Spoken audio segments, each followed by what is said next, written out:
बच्चों, पिछले 5 क्लास में जितना भी इस चैप्टर का थियोरेटिकल कहानी था, जितना भी फार्मूला समझाने का था, जितना भी ग्राउंड लेवल का कहानी था, वो हमने कंप्लीट कर दिया है। अब बच्चों आगे बढ़ते हैं चैप्टर में। यहाँ से बच्चों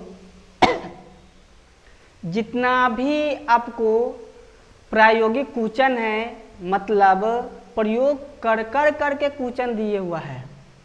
सपोज डैट कोई घन है, उसको काट करके कभी घनाभ बनाता है, कभी घनाभ दे दिया उसको काट करके कभी घन बनाता है।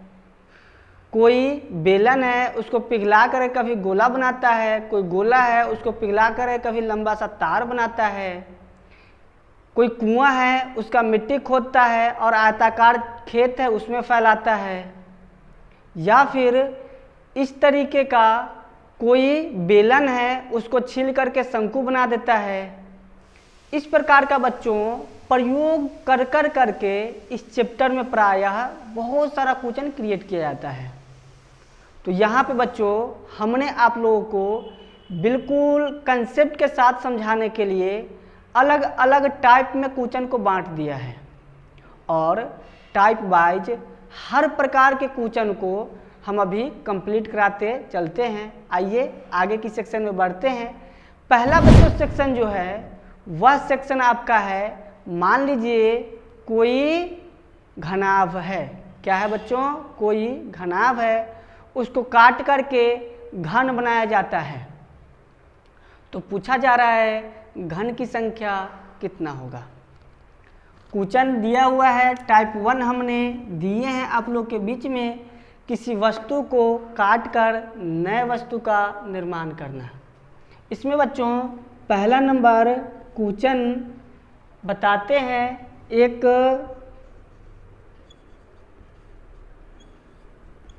घनाभ की लंबाई मान लीजिए बच्चों आपका दिया हुआ है 20 सेंटीमीटर। कितना है? 20 सेंटीमीटर। चौड़ाई बच्चों आपका दिया हुआ है मान लीजिए 10 सेंटीमीटर, या फिर इसको कर लीजिए 12 सेंटीमीटर, ठीक है। और ऊंचाई मान लीजिए आपको दिया हुआ है 8 सेंटीमीटर। एक घनाभ है, घनाभ का लंबाई, चौड़ाई, ऊंचाई दिया हुआ है। इसे काटकर कितने 2 सेंटीमीटर भुजा वाले घन बनाए जा सकते हैं। पहला क्या चाहिए बच्चों? क्वेश्चन घनाभ दिया हुआ है और 2 सेंटीमीटर भुजा वाले आपको घन बनाना है। तो घन की संख्या क्या होगा बताइए। बच्चों जब भी आपको कोई भी फिगर हो, घन दिया हो, घनाभ दिया हो, या फिर आपको अदर भी सेक्शन का आता है, उस सेक्शन में 3 चीज दिया हुआ हो, लंबाई, चौड़ाई, ऊंचाई, 3 चीज दिया हुआ हो। क्या क्या चीज बच्चों? तो लंबाई, चौड़ाई, ऊंचाई। या फिर कोई घन है, घन को काट करके छोटे छोटे घन बना रहा है। क्या कर रहा है? कोई बड़ा घन है, उसको काट करके छोटे छोटे घन बना रहा है। तब पूछता है कभी घन की संख्या क्या होगा। तो बच्चों आप ध्यान दें कि जब भी आपको लंबाई, चौड़ाई, ऊंचाई दिया हुआ हो, तब बच्चों उसको काट करके छोटे छोटे पीस जो बनाया जाता है, उसका संख्या जब भी पूछे तो आप क्या करेंगे? बड़े वाला का आयतन निकाल लेंगे, ठीक है। और फिर जो संख्या जिसका पूछा जा रहा है उसका आयतन निकाल लेंगे, बड़े के आयतन में छोटे के आयतन से भाग देंगे, जो आएगा वह संख्या मालूम चलेगा। कंसेप्ट क्लियर है बच्चों? अब पूछिएगा कि सर आयतन ही आपने क्यों बोला? हो सकता है आप कह दें संपूर्ण सरफेस एरिया जो आता है, टोटल सरफेस एरिया, मतलब संपूर्ण पृष्ठीय सतह का क्षेत्रफल निकाल करके दूसरे के संपूर्ण पृष्ठीय क्षेत्रफल से भाग देंगे, या फिर पहले का वक्र सतह निकालेंगे दूसरे के वक्र सतह से भाग देंगे। तो बच्चों जैसे ही शेप हम चेंज करते हैं, क्या करते हैं, जैसे ही हम शेप चेंज करते हैं तो आपका पृष्ठीय सतह क्षेत्रफल वो चेंज होता है। जितना ज़्यादा टुकड़ा में काटेंगे उतना ही ज़्यादा बढ़ते चला जाएगा। और कर्व्ड सरफेस जो होता है वक्र सतह, उसका भी वही हाल है। लेकिन दोनों कूचन में, दोनों सेंस में, दोनों सेक्टर में जो नहीं बदलता है वह नहीं बदलता है क्या चीज़ बच्चों, तो वह नहीं बदलता है आपका आयतन। सपोज डैट बच्चों, मान लीजिए ये एक बड़ा सा कोई हमने आलू रखा, क्या है बच्चों, आलू रखा। अब इस आलू का अभी संपूर्ण वजन मान लीजिए हमने निकाला तो मान लीजिए 1 kg आया। कितना आया बच्चों, आलू का वजन 1 kg आया। अब बच्चों इसको मान लीजिए हम वॉल्यूम, अब इसको कितना भी टुकड़ा में काटेंगे, सपोज डैट इतना छोटा छोटा टुकड़ा में आपने काट लिया सब्जी बनाने के लिए, ठीक है। अब इस सब आलू के टुकड़ा को इस छोटा में हमने काटा, तो इसका वजन और इस सब का वजन हम करेंगे तो बराबर होगा या अलग अलग। तो बच्चों आपको मालूम होना चाहिए जितना इसका वजन उतना ही इसका भी वजन होगा। अब कहेंगे कुछ सूखता है तो उसको आप मान लीजिए निग्लिजिबल है, हल्का से 1-2 ग्राम सूखेगा, उसका कोई वैल्यू नहीं होता है, ठीक है। मैथ में जो बहुत छोटा टर्म होता है उसको निग्लेक्ट कर देते हैं, ऐसे ही छोड़ देते हैं, ठीक है। अब बच्चों इसी आलू को हमने बीच से काटा, तो बीच से काटेंगे तो ऐसा पार्ट हमारा बना, ठीक है। ये ऊपर से ये फिर गोलाकार बनेगा और दूसरा ऊपर वाला पार्ट जो होगा वो ऐसे बन जाएगा, ठीक है। इस प्रकार से ये शेप ऊपर वाला पार्ट हमारा ले लिया। अब बच्चों पहले वे में केवल ये वाला जो पार्ट था, ये वाला पार्ट था, और इसमें ये वाला पार्ट दोनों सटा हुआ है, तो ये वाला पार्ट, ये वाला पार्ट यही दिखाई दे रहा है, और संपूर्ण सतह मतलब इसका क्षेत्रफल निकालते थे। अब बच्चों क्या हो गया, जैसे ही हम काटे तब बच्चों ये वाला जो ऊपर वाला वृत्त जो बना, अब इसका क्षेत्रफल बढ़ा कि नहीं बढ़ा, तो हाँ सर बढ़ गया। फिर ये वाले वृत्त का क्षेत्रफल बढ़ा कि नहीं बढ़ा, तो बढ़ गया। जितना इसको ज़्यादा छोटा छोटा करते जाएंगे उतना ही ज़्यादा इसका पृष्ठीय सतह बढ़ते चला जाएगा। इसलिए जब भी दो पार्ट का काट करके छोटा छोटा पीस बनाया जाता हो, उसकी संख्या पूछा जाए तो क्या चीज़ निकालेंगे बच्चों, तो सर हम निकालेंगे बड़े का आयतन और छोटे का आयतन, बड़े के आयतन में छोटे के आयतन से भाग देंगे, तब जो आएगा वह बताएगा उसकी संख्या, ठीक है। तो पहला कंसेप्ट बच्चों क्लियर है। अब इस क्वेश्चन को बनाते कैसे हैं तो जरा बना ही देते हैं, ठीक है। लिखते हैं, डायरेक्ट शॉर्टकट में बनाते हैं यहाँ पे पूरा, चूंकि थियोरेटिकल पार्ट है, बेसिक कहानी लाइव क्लास में करेंगे। गुरुकुलम द्वारा एक नया फैसला लिया गया है। फैसला ये है बच्चों कि जब लाइव क्लास चलाते हैं सब कुछ सही होता है, लेकिन समस्या ये है कि जिस समय थ्योरी हम पढ़ा रहे होते हैं, फॉर्मूला पढ़ा रहे होते हैं, बच्चा का नया नया कंसेप्ट सिखा रहे होते हैं, तो उनको थोड़ा डाउट होता है क्या चीज़ सब सिखा रहे हैं सर। इसलिए गुरुकुलम नया कंसेप्ट लाया है, थियोरेटिकल जो पार्ट है जहाँ पे बच्चों के अभिमत की जरूरी है, वहाँ पे आपको लाइव क्लास में थ्योरी क्लास भी चलेगा और क्लास चैप्टर का भी क्लास चलेगा, ठीक है। लेकिन जहाँ पे बच्चों को रहना नितांत आवश्यक नहीं है, उस समय हम जिस समय फ्री रहते हैं वीडियो शूटिंग करके आप लोगों के लिए उपलब्ध करा देंगे, उसको आप पूर्ण रूप से वॉच करेंगे, ठीक है।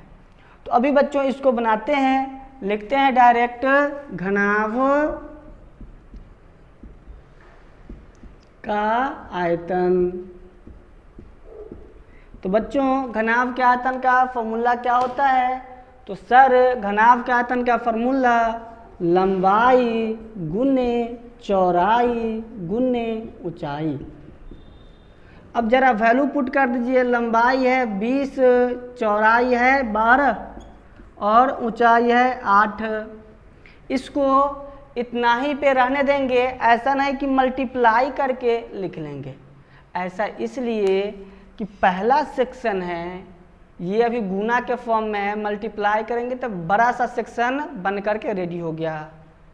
और दूसरा जो हमारा सेक्शन है घन का आयतन निकालेंगे तो वो भी 2 × 2 × 2 में होगा। मल्टीप्लाई करेंगे तो ओवरऑल 8 आया, 8 आया।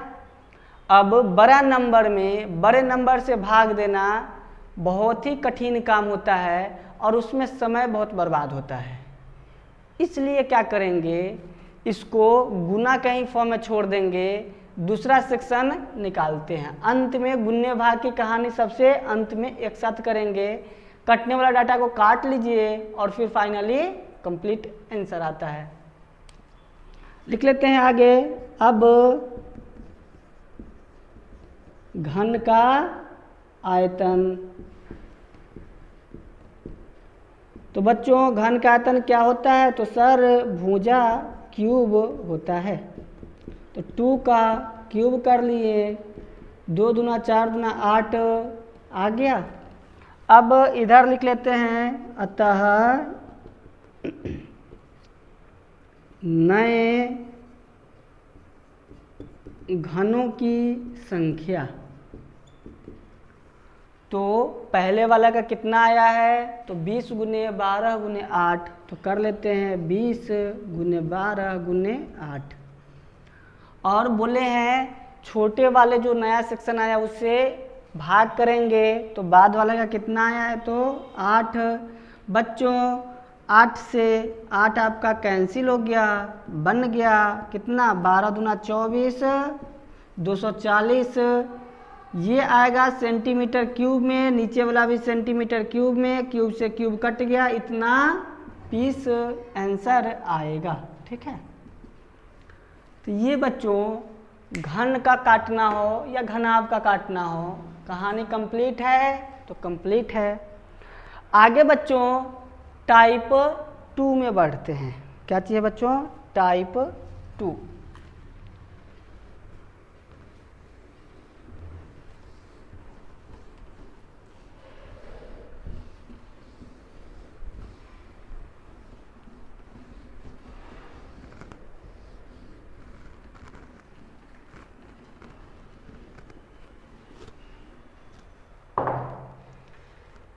टाइप 2, इसमें बच्चों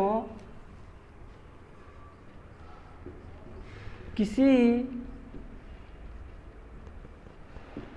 वस्तु को पिघलाकर नए वस्तु का निर्माण करना।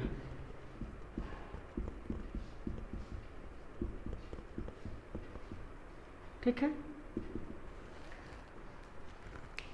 इसमें क्या कहेगा? तो कुचन जो तैयार होता है वो कहेगा, मान लीजिए कोई सिलेंडर है, सिलेंडर को हिंदी में बोलेंगे तो बेलन है। अब बेलन को उसका लंबाई दे दिया, उसके बाद त्रिज्या दे दिया।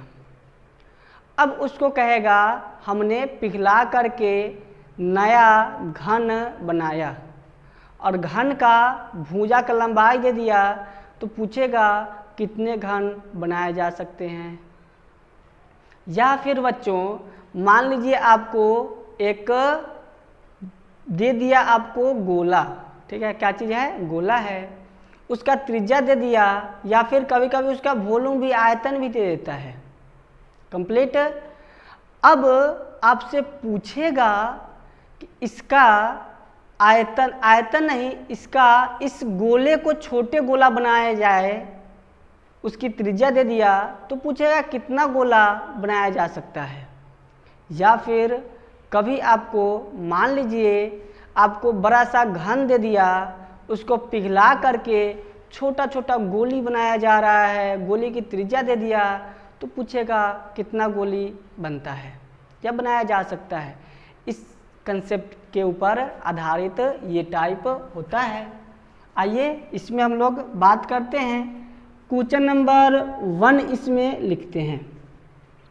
मान लीजिए क्वेश्चन दिया हुआ है, किसी गोले की त्रिज्या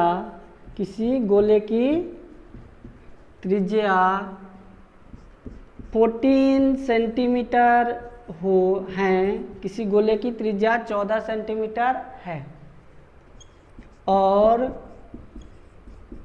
इसे पिघलाकर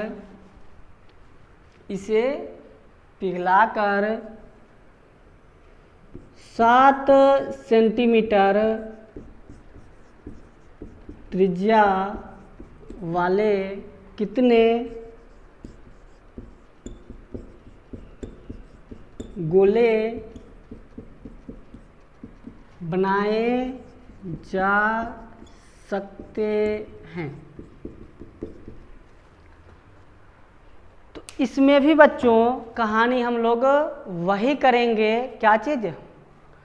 तो बच्चों मान लीजिए पहला गोला है बड़ा सा, उसको पिघला करके छोटा छोटा करेंगे, तो इसमें भी कांस्टेंट डाटा क्या है उसको हमेशा ढूंढिए। जब भी एक सेब को पिघला करके, काट करके, मोड़ करके, तोड़ करके, जोड़ करके, चाहे जैसे हो, नया फिगर बना रहा हो, तो आप हमेशा उसमें कांस्टेंट डाटा क्या है, फिक्स वैल्यू क्या है जो चेंज कभी नहीं होगा हर केस में, उसको आप ढूंढिए।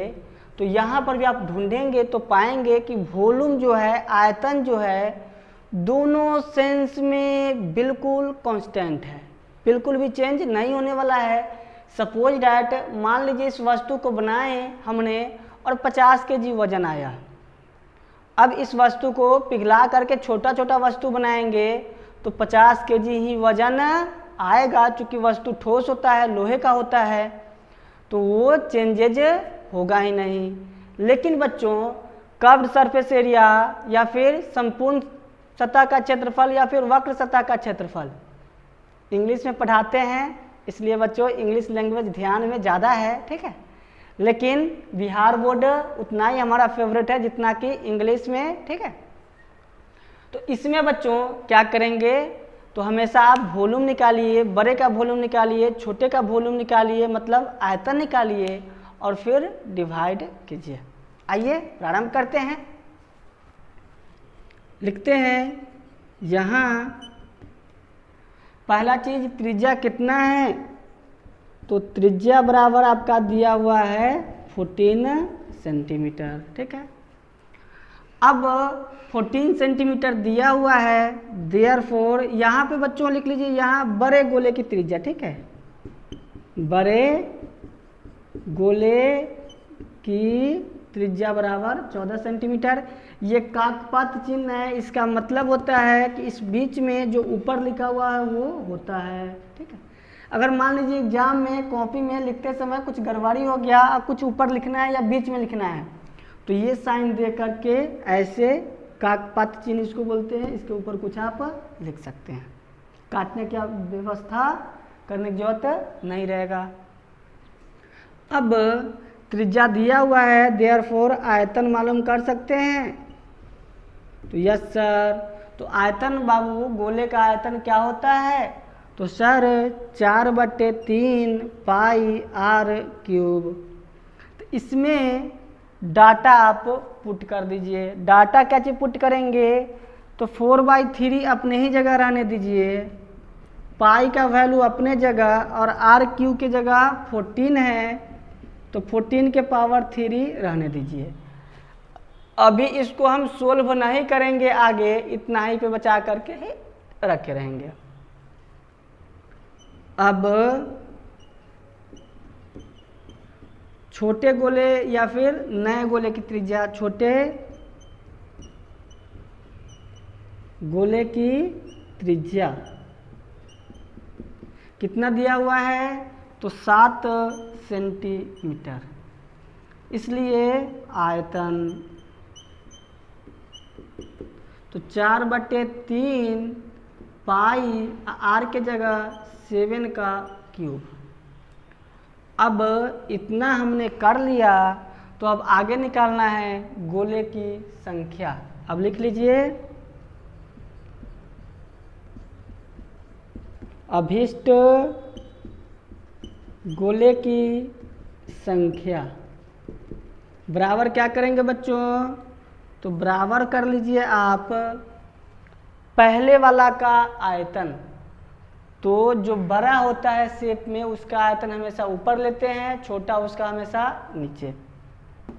कभी कभी क्वेश्चन के ऊपर भी डिपेंड करता है, वो बात अलग। लेकिन यहाँ पे 4/3 पाई अपने जगह आर क्यूब, तो 14 है, तो 14 को ऐसा करते हैं हम लोग, पावर 3 है तो 3 टाइम्स इसको लिख लिए। और दूसरा है 4/3 मतलब 4/3 पाई, अब पावर 7 का 3 है भाई, तो इसको 3 बार लिख लीजिए, 7 गुने 7 गुने 7। अब जो कटने वाला डाटा है उसको आप काट लीजिए, ठीक है। तो यहाँ पर 4/3 पाई, नीचे भी 4/3 अब पाई, तो ये दोनों टर्म इस दोनों टर्म से कट गया। 7 के टेबल में 14 कट गया 2 बार में, फिर 7 के टेबल में 14 कट गया 2 बार में, 7 के टेबल में 14 कट गया 2 बार में। मल्टीप्लाई करके लिख लीजिए कितना आ गया बच्चों, तो 2 दूना 4, 4 दूना 8, तो ये आ गया 8। ये आंसर बन करके रेडी हो गया। बच्चों यहाँ पे एक टर्म ध्यान देने वाला है, अगर इसको हम पाई का मान रखते हैं और फिर इसको हम सोल्व करते हैं तो लंबा टर्म आता, फिर इसको रखते सोल्व करते लंबा टर्म आता, फिर मल्टीप्लाई करते और फिर तब जाकर के ये प्रोसेस में डालते वैल्यू, तब बच्चों काटने में बहुत टफ होता है। और दूसरी बात, समय आपका ज़्यादा लैप्स होता है। तो मैथ का पहला टारगेट होना चाहिए आपका समय की अवधि में बने और दूसरा सही से बने। तो समय बचाने के लिए गुणा भाग का जब भी प्रोसेस करना है हमेशा बचा करके रखिए, अंत में करेंगे, ठीक है। इसको बच्चों आप नोट करेंगे। आगे बढ़ते हैं, कुछ और सेक्शन बताते हैं।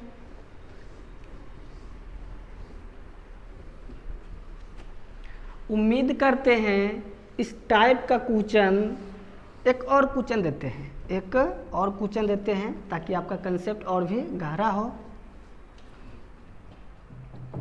मान लीजिए बच्चों आगे क्वेश्चन लिखा हुआ है, आगे एक क्वेश्चन है, क्वेश्चन नंबर अब होगा 3rd 1 2 3। एक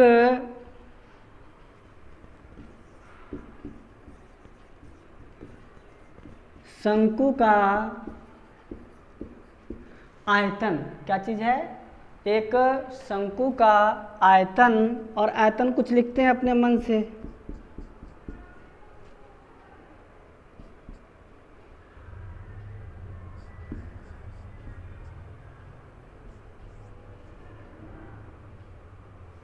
शंकु का आयतन कितना पुट कर दें, कितना पुट कर दें, कितना पुट कर दें, ठीक है। इसी को पुट कर लेते हैं। मान लीजिए हो गया 490/3 पाई सेंटीमीटर क्यूब, ठीक है।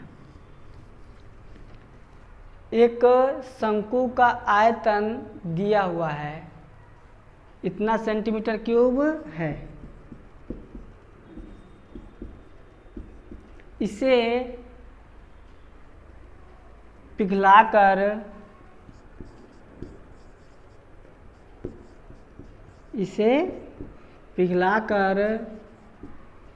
एक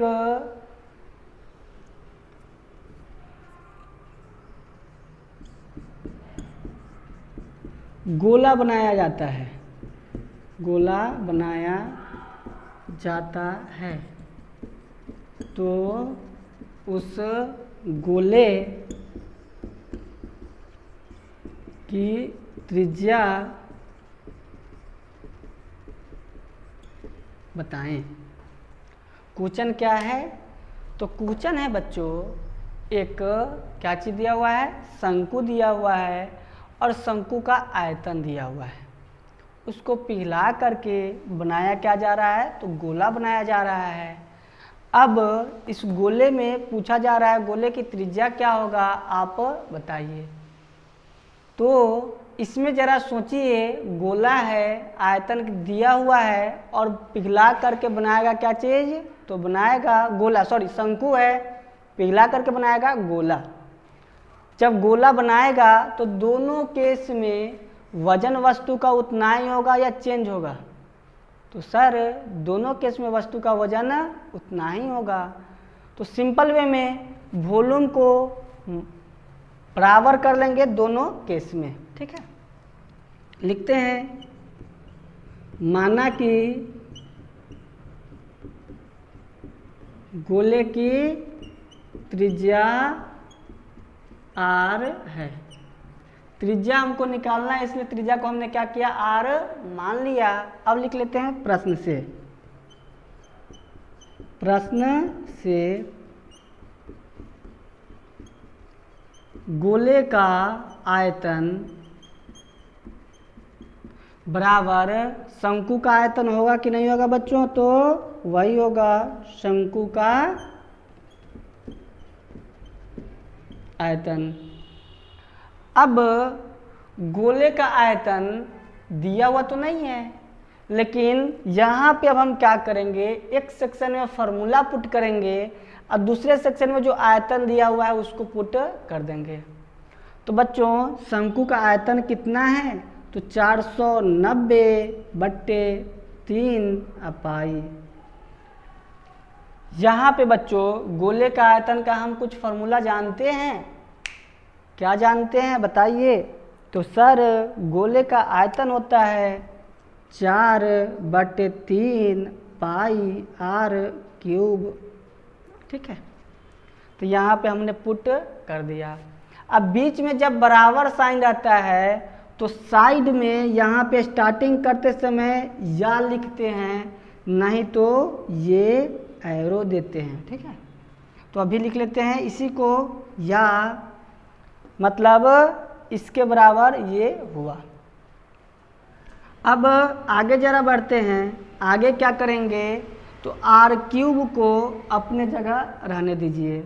r³ अपने जगह है, ये 490/3 पाई अपने जगह, और ये उस साइड जाएगा तो उलट जाएगा। उलट करके किस सेंस में जाएगा?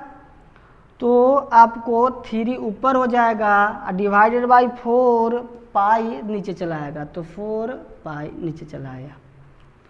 अब जो कटने वाला डाटा है उसको आप काट दीजिए। 3 से 3 कट गया, पाई से पाई कट गया, ये बन गया आपका डाटा कितना? तो 490/4। अब r³ इक्वल टू ये डाटा आपका आया, r³ इक्वल टू ये डाटा आया, कटने वाला डाटा है।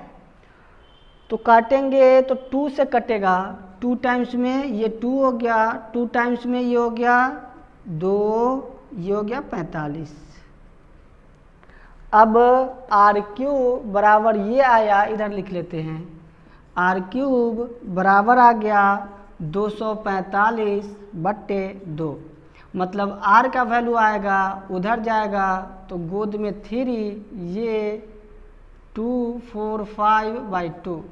इतना इसकी संख्या बन करके रेडी, सॉरी उतना उसकी त्रिज्या बन करके रेडी होगा। कंसेप्ट क्लियर है बच्चों? तो सर कमेंट करें ज़रूर, इस पर हम नहीं बोलेंगे कि सर हाँ क्लियर है, ठीक है ना। आगे बढ़ते हैं। अब बच्चों एक और क्वेश्चन देते हैं।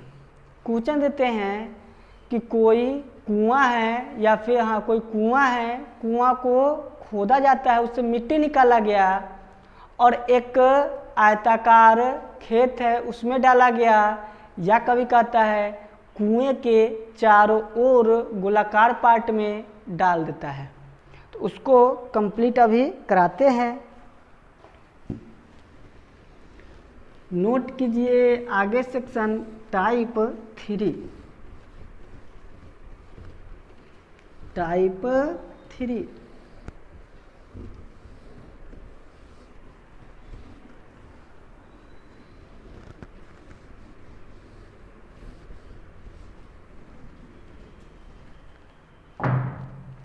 टाइप 3 आपका है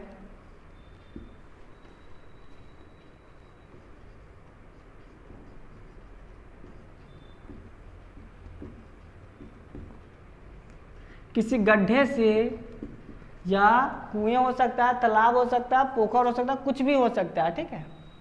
किसी गड्ढे से मिट्टी निकाल कर किसी स्थान पर क्या चीज रखना, ये आपका टाइप है। इस टाइप में बच्चों होता क्या है कि कुछ आपको दे देगा, किसी जगह है या कोई गड्ढा है या फिर कोई कुआं है, कुआं का आयतन निकालने के लिए जो सब जरूरी होता है सारा पार्ट आपको दे देगा, और जिस जमीन पे रखता है उसके नीचे का सतह जो होता है उसका एरिया निकालने का तरीका दे देगा, या कभी कभी एरिया दे देता है, ठीक है, क्षेत्रफल दे दिया। अब पूछेगा कोई भी गड्ढा है, गड्ढा में से जैसे मान लीजिए ये कोई आपका कुआं खोदा और ये गड्ढा बना, ठीक है। गड्ढा है पूर्ण रूप से, कुआं है पूर्ण रूप से सिलेंडर टाइप का, मतलब बेलन के शेप का। अब इसमें क्या होगा, ये गड्ढा बना, इसमें का मिट्टी निकाला, अब जितना मिट्टी निकालेगा उतना ही मिट्टी दूसरी जगह फैलाएगा, तो इसका जो आयतन होगा उतना ही आयतन किसी जगह रख रहा है उसका होगा। सपोज दैट मान लीजिए इसमें से मिट्टी निकाला और मिट्टी को एक बगल में आयताकार खेत है, क्या चीज़ है, आयताकार खेत है। इस खेत में बच्चों आयताकार ये खेत है, इस खेत में बच्चों मिट्टी को रख रहा है, ठीक है। इसमें से जितना मिट्टी निकलेगा उतना ही मिट्टी इसमें आएगा, तो आपको पूछेगा इसमें कितना फीट ऊंचाई मिट्टी भराया सो बताइए। क्या पूछेगा, इसमें से मिट्टी हमने निकाला यहाँ पे रखा, तो इस जगह पर कितना फीट ऊंचा मिट्टी हमने डाला वो बताइए। कभी पूछ देता है कितना मिट्टी इसमें से खोदा जाए, मतलब इसकी कितनी गहराई हो ताकि इस पे 1 फीट ऊंचा मिट्टी डाला जाए। केस कुछ भी घुमा दे, हर सेक्शन में आपका काम है आयतन का दोनों का बराबर करना, इसका लंबाई चौड़ाई ऊंचाई, इसका लंबाई चौड़ाई ऊंचाई को मालूम करेंगे क्या चीज़ है, और फिर आयतन निकाल करके आगे बढ़ेंगे। क्वेश्चन बच्चों नोट कराते हैं।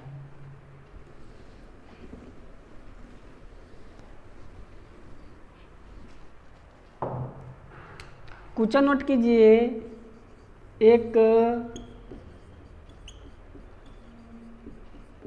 बेलनाकार कुएं जिसकी त्रिज्या 14 सेंटीमीटर तथा गहराई में बड़ी रहना, छोटी रहना चाहिए, ठीक है, गहराई 40 सेंटीमीटर, इसको सेंटीमीटर नहीं FT कर लीजिए, ठीक है, फीट है, ठीक है, और ये भी 40 फीट 40 फीट बहुत ज़्यादा हो जा रहा है, ठीक है, रहने दीजिए, मैथ है, कुछ भी लिख सकता है। जिसकी गहराई 40 फीट है, एक बेलनाकार कुएं जिसकी त्रिज्या 14 फीट और गहराई 40 फीट है से मिट्टी निकालकर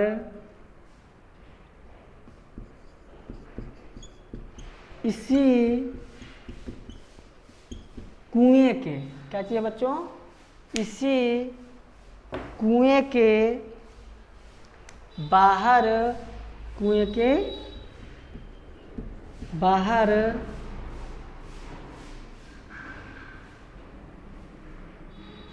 10 फीट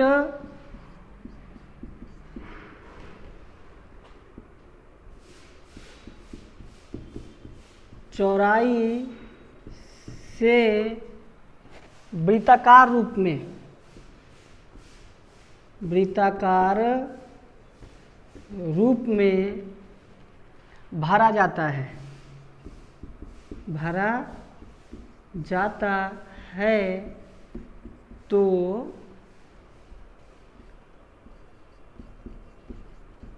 मिट्टी की ऊंचाई बताएं।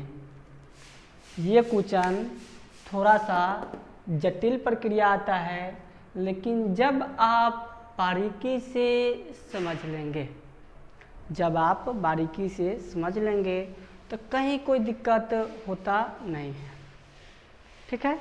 आइए जरा आपको हम क्वेश्चन को पहले समझाते हैं, क्वेश्चन से रूबरू कराते हैं। क्वेश्चन क्या है बच्चों, तो बोला जा रहा है एक बेलनाकार कुआं है, तो मान लीजिए ये एक कुआं है, क्या चीज़ है, ये एक कुआं है। कुआं किस शेप में है, तो सर बेलन के शेप में है। एक मिनट, इसको थोड़ा सा और नीचे बनाते हैं। मान लीजिए ये एक बेलनाकार कुआं है, ठीक है।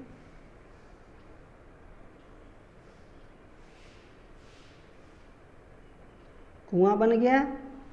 अब इस कुएं में कुछ कुछ टर्म सब आपको दिया हुआ है, ठीक है। टर्म क्या चीज़ है, तो पहला चीज़ है कुआं की त्रिज्या, मतलब यहाँ से यहाँ का पार्ट दिया हुआ है कितना, 14 फीट, ठीक है। और गहराई दिया हुआ है ये यहाँ से यहाँ 40 फीट। अब बच्चों इस कुआं से त्रिज्या दिया हुआ है, ऊंचाई दिया हुआ है, आयतन मालूम कर सकते हैं। तो सर आयतन का फॉर्मूला क्या होता है, ज़रा याद कराइएगा। तो आयतन का फॉर्मूला होता है, कुआं है, बेलनाकार है, तो पाई आर स्क्वायर एच। आर का वैल्यू, एच का वैल्यू पुट करेंगे तो कुएं का आयतन कितना है, मतलब इसमें से जो मिट्टी निकलेगा वह कितना निकलेगा मालूम कर लेंगे। तो हाँ सर अब मालूम कर लेंगे।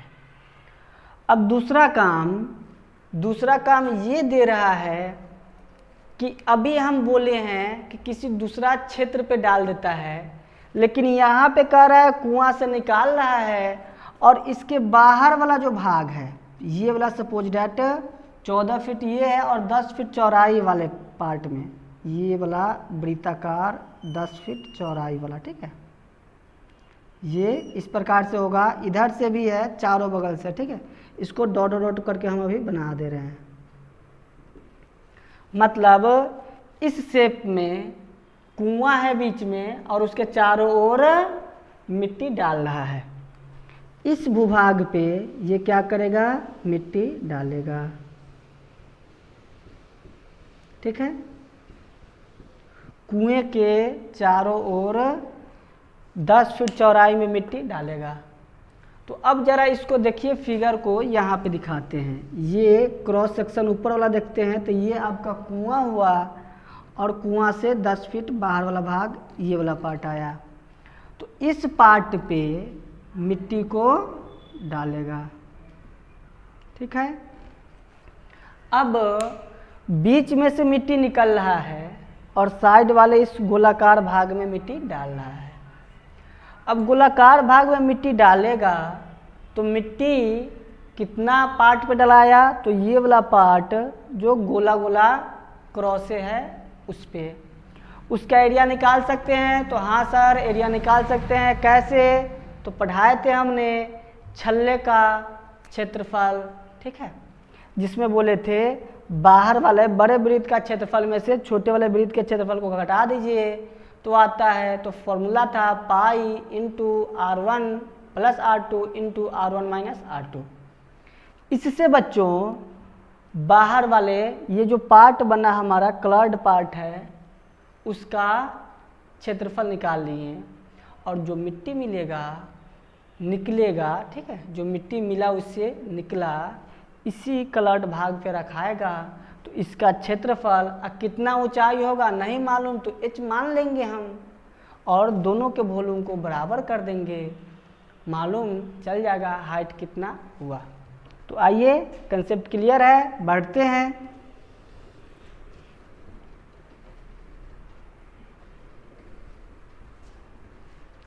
इसमें लिखते हैं यहाँ कुएं की त्रिज्या कितना बच्चों दिया हुआ है, तो सर त्रिज्या दिया हुआ है 14 सेंटीमीटर तथा ऊंचाई बराबर कितना होगा, तो ऊंचाई आपका दिया हुआ, सॉरी फीट है ना, सेंटीमीटर नहीं फीट है। ऊंचाई दिया हुआ है 40 फीट, इसको ऊंचाई की जगह गहराई कर लीजिए, ठीक है, तथा गहराई में बड़ी रहा होगा, गहराई लिखा गया, ठीक है, गहराई, ठीक है, ये कंप्लीट हो गया। गहराई कितना हो गया 40 फीट आ गया। अब लिखेंगे देयरफॉर निकाले गए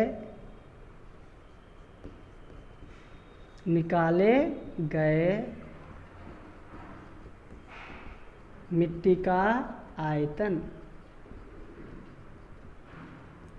तो बच्चों निकाले गए मिट्टी का आयतन कितना होगा, जरा बताएं, निकाले गए मिट्टी का आयतन कितना होगा।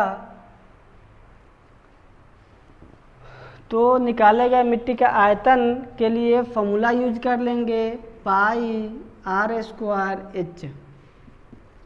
अब पाई का वैल्यू कितना, तो अभी यहाँ पे वैल्यू पुट नहीं करेंगे, पाई के जगह पाई रहने दीजिए, आर के जगह पुट कर लीजिए। त्रिज्या 14 है तो 14 का स्क्वायर, और ऊंचाई की जगह 40, गहराई के जगह गहराई, डेट मीन्स ऊंचाई। ऊपर से देखें नीचे तो गहराई कहलाएगा, और नीचे से ऊपर देखें तो ऊंचाई कहलाएगा। दोनों वही होता है, चेंजेज फॉर्मूला में कुछ नहीं होता है। तो ये पार्ट हमारा मिट्टी का आयतन बन करके रेडी हुआ। आय का सेक्शन बच्चों अब है, क्या चीज़ निकालेंगे, तो अब बोला जा रहा है 10 फीट चौड़ाई वाला है नहीं, तो ऊपर वाला मिटाते हैं सेक्शन और फिर आगे ऊपर अब बनाते हैं।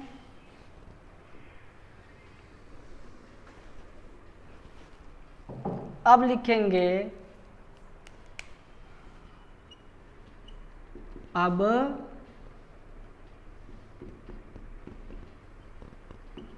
कुएं के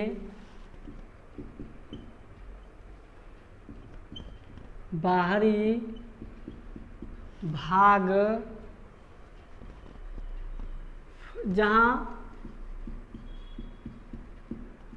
मिट्टी फैलाया गया, मिट्टी फैलाया गया का क्षेत्रफल, जहाँ पे मिट्टी को हम फैला रहे हैं उसके नीचे वाला जो पार्ट है ये कुआं, तो ये बाहरी वाला, तो इस भाग का कितना क्षेत्रफल आएगा सो हम मालूम करते हैं। ठीक है, तो कैसे होगा, तो इसके लिए पाई फार्मूला बताए थे R1 plus R2 into R1 minus R2। अब कैपिटल R यूज कीजिए या स्मॉल r यूज कीजिए, ये आपके ऊपर डिपेंड करता है। अब पाई की जगह पाई रहने दीजिए। R1 कितना है बच्चों? तो R1 अभी देखिए यहाँ से यहाँ बोला गया है 10 फीट है। कितना है? 10 फीट। और यहाँ से यहाँ कितना है? 14 फीट। तो टोटल R कितना हो गया? 14 10 24। अब प्लस R2 कितना है? तो यहाँ पर 14 है और यहाँ पे 24 माइनस 14। ये सोल्व करेंगे तो आया पाई इंटू ये मिल करके 24 और 4 28 और 10 38 और ये आ गया बच्चों हमारा 10।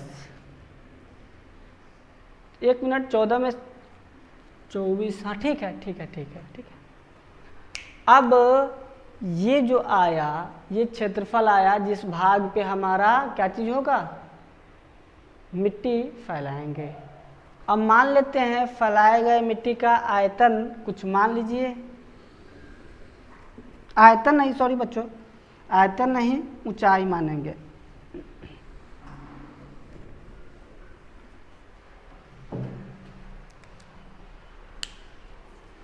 लिख लेते हैं। बीच में भी लिख सकते हैं, माना कि जरूरी नहीं है कि हमेशा ऊपर ही लिखेंगे, ठीक है। माना कि मिट्टी की ऊंचाई h है। प्रश्न से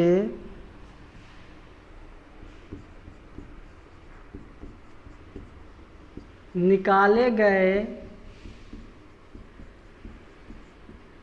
मिट्टी का आयतन बराबर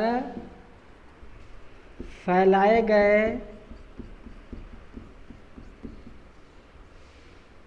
मिट्टी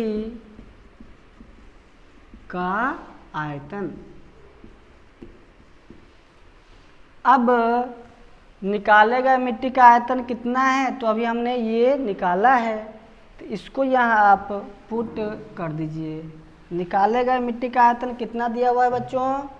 तो सर आया है पाई 14 का स्क्वायर और गुने 40। अब फैलाए गए मिट्टी का आयतन क्या होगा? तो इसमें बराबर का साइन। फैलाए गए मिट्टी का आयतन क्या होगा? तो बोले हैं किसी भी चीज़ का आयतन निकालना हो तो उसके बेस का एरिया मतलब आधार का क्षेत्रफल गुने ऊंचाई। तो आधार का क्षेत्रफल कितना है? तो पाई गुने 38 गुने 40। ये क्या चीज़ बच्चों हो गया? आधार का क्षेत्रफल गुने ऊंचाई कितना है? तो h। अब यहाँ से आप h का मान निकाल लीजिए। h का मान निकालेंगे तो क्या होगा बच्चों? तो इसको ऊपर निकालते हैं, ये यही निकाल लेते हैं।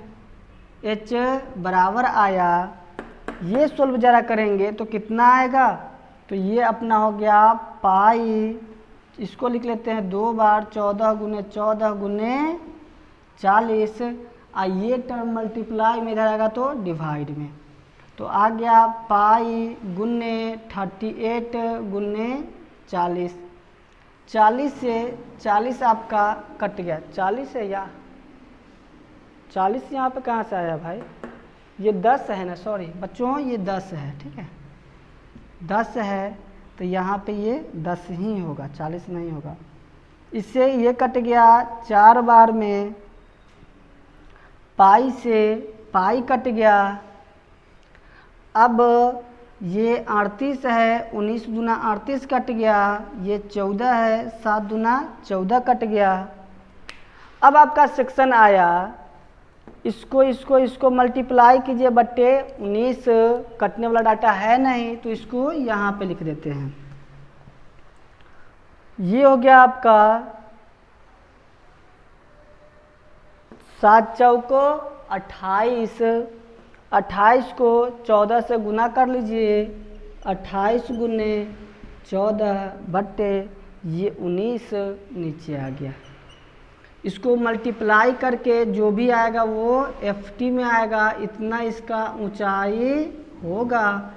ये बन करके आपका आंसर रेडी हुआ।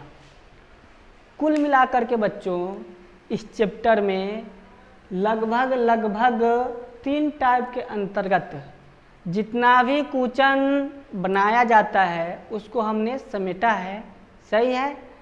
अब बच्चों आपका काम है page number M36, page number कितना है M36 पे क्वेश्चन नंबर 1 से लेकर के 20 तक, 1 से लेकर के 20 तक, कितना तक बच्चों 1 से लेकर के 20 तक क्वेश्चन आप बनाएंगे। ठीक है। लाइव क्लास में हम हर क्वेश्चन पूछेंगे, क्या आपका बना, जो डाउट होगा उसको आप कंप्लीट करेंगे। भारतीय भवन बुक चैप्टर का नाम क्या चाहिए, तो आयतन और पृष्ठीय क्षेत्रफल प्रश्नावली 2। ठीक है। क्या चाहिए बच्चों, प्रश्नावली 2 है। ठीक है। पेज M36 1 से 20 तक आप क्वेश्चन बनाएंगे। जो भी बच्चे हमारे साथ YouTube पे जुड़े हैं वो बच्चे पूर्ण रूप से सिलेबस कंप्लीट करना चाहते हैं तो वीडियो के डिस्क्रिप्शन बॉक्स में हमारे एप्लीकेशन का लिंक दिया गया है, आप वहां से एप्लीकेशन को इंस्टॉल कर लें। और बच्चों बैच का प्राइस बहुत ही सस्ता है, आप वहां से बैच परचेज कर लें जहां पे बच्चों आपको पूरी सिलेबस कंप्लीट कराया जा रहा है।